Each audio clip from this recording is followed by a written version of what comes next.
C'est en combinaison de ski qu'on emmène les enfants au parc à Göteborg. Rien de plus banal en Suède. Par contre, le couple que forment Louisa, Christian et Juste l'est un peu moins. Louisa a 2 compagnons, le père de ses enfants, Juste, avec qui elle entretient une relation ouverte depuis une dizaine d'années. Le dernier arrivé dans la famille, c'est Christian, l'autre partenaire de Louisa, depuis 1 an et demi. Les 2 hommes se connaissent et sont amis. Ça ne leur pose aucun problème d'entretenir une relation avec la même femme. La priorité maintenant, ce sont les enfants, surtout quand ils sont jeunes. On a vraiment de la chance qu'ils aiment autant Christian. Et pour nous aussi, ça nous enlève de la pression. C'est parfait. Quand Christian vient à la maison, il a toute leur attention. Vous ne rêvez pas, dans la rue, Louisa marche main dans la main avec ces 2 hommes. Si vous vous sentez déboussolé, c'est normal, car cette famille a fait un choix de vie qui bouscule les normes sociales. Ils sont polyamoureux. Louisa a fait sa vie et ses enfants avec Juste, avec qui elle habite. Puis elle a rencontré Christian, devenu son 2e compagnon, qu'elle voit plusieurs fois par semaine. Et pour eux, le modèle de couple classique a déjà été ébranlé. Je connais très peu de gens qui sont dans le modèle 2 parents, 2 beaux enfants et le chien. Il y a plusieurs membres dans une famille et c'est comme ça que je nous vois. C'est comme quand vous avez un enfant. Vous l'aimez évidemment de tout votre cœur. Puis, un 2e enfant arrive et vous l'aimerez tout autant que le premier. Aujourd'hui, tous déjeunent chez la mère de Christian, Heida, une belle-mère qui accepte la situation sans préjugés. C'est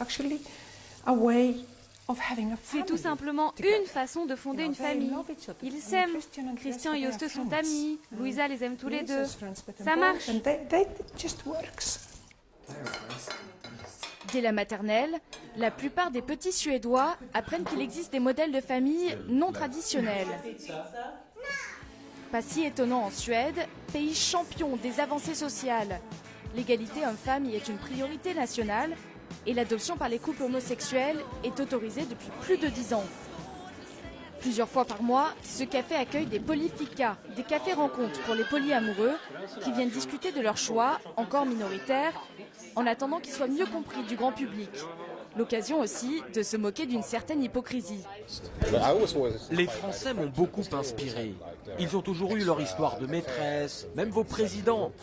Les gens ont besoin et envie d'amour et de rencontrer de nouvelles personnes. Ce qu'il y a de nouveau, c'est simplement que nous, on en parle, et qu'on est ouvert et honnête avec tous ceux qui sont concernés. Ces dernières années, le parti du centre qui siège au Parlement suédois a milité pour un changement de loi qui permettrait de se marier à plusieurs. Pour l'instant, sans succès. Gita Lama appartient à une tribu venue du Tibet, les Nimba. Elle vit au cœur de l'Himalaya, à 3000 mètres d'altitude.